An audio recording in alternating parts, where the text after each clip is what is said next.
ખાનગી ચેનલ અને પેપર પ્રતિનિધિ પર હુમલો કરનાર ભંગારિયાઓને પોલીસે ઝડપી પાડ્યો હતો।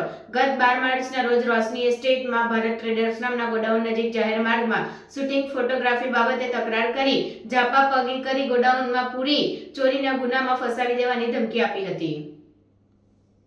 અંકલેશ્વરમાં નોબલ માર્કેટ ખાતે એક ગોડાઉનમાં કેમિકલ અને મેડિકલ વેસ્ટનો દુર્ગંધ મારતો કચરો સંતાડી રાખ્યો હોવાની માહિતીના આધારે ખાનગી ચેનલ પ્રતિનિધિ મુર્તુઝા અલી મસાણી અને વિપુલ જાની સ્થળ પર જઈ રહ્યા હતા। તે દરમિયાન એક ગોડાઉન નજીકથી ધુમાડો નીકળતા તેનું ચાલુ ગાડીમાં શૂટિંગ કરતા સ્થળ પર જઈ રહ્યા હતા। તે દરમિયાન રોશની એસ્ટેટ નજીક ભારત ટ્રેડર્સ નામના ગોડાઉને પહોંચતા તેના સંચાલક માહરૂફભાઈ તેમની પાસે દોડી આવી તેમનો મોબાઈલ ઝૂંટવી લીધો હતો અને ચેક કરી પાછો આપી દીધો હતો। જે બાદ તેમને અન્ય ઈશમને બોલાવી અભદ્ર ગાળો સાથે માથાકૂટ સર્જી તેમના ગોડાઉન લઈ જઈ પૂરી દીધા હતા ને ખોટા ચોરીના કેસમાં ફસાવી દેવાની ધમકી આપી હતી અને જાનથી મારી નાખવાની ધમકી આપી હતી।